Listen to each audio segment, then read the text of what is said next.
another gun control effort without even knowing anything about the killer. Nothing. The killer's motives, beyond obviously slaughtering other human beings. And I find it so thoroughly unconscionable and demagogic for him to use the national stage when people are focused on this horrific event to advance his agenda. To advance his agenda when beautiful people are slaughtered in a church. And this is what it's all about, apparently. This is what it's all about. I think it's about time the President of the United States go ahead and draft a bill and let us read it. That would specifically have prevented what just took place today, even though he doesn't know exactly what took place today, because none of us do. The authorities on the scene, on the ground, are fairly hush-hush right now. And yet he waited as the speechwriters crafted that speech, and he read it many times and then red-marked it and got it in final form. So every time there's a slaughter like this, a mass killing like this, he will push, he says, for gun control. You know, before this man became president, I didn't own a gun. But with all the talk about gun control and the EPA outlawing ammunition and so forth and so on, I said, well, it's about time I own a gun.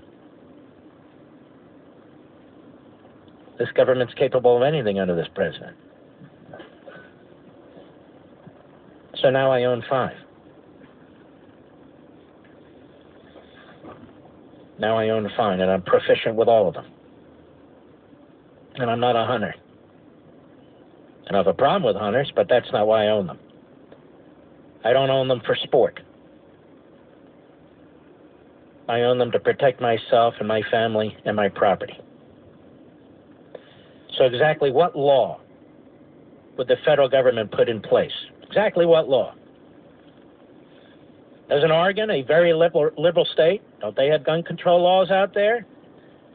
Many states do. New Jersey, New York, Maryland, on and on and on. What we're talking about, ladies and gentlemen, is evil.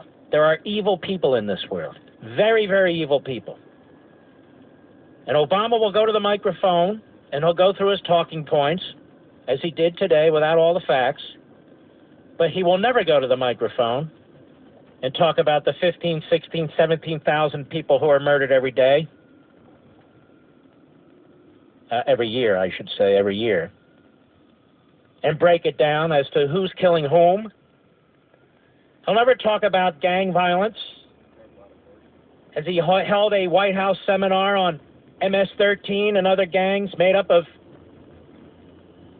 foreign individuals who come into this country? No. Has he held a seminar trying to figure out the best way to address black-on-black crime? No, he hasn't. Doesn't even talk about it. What about abortion? How about the greatest mass murderers on the face of the earth? He won't even identify them as Islamo-terrorists.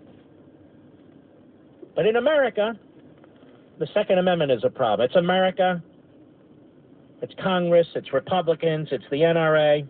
It's not the killer. It's not the killers. There are very evil people in this world.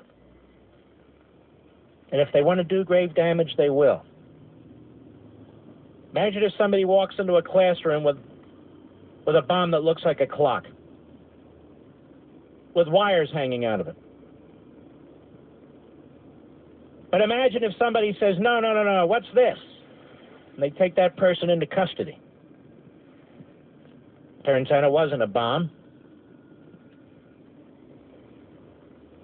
but it's a 14-year-old kid who happens to be Muslim.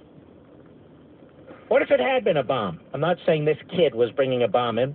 Hypothetically, what if it had been a bomb and somebody didn't say anything? What would Obama be doing today behind his microphone? But he invites that kid to the White House. Today we're supposed to have more gun control.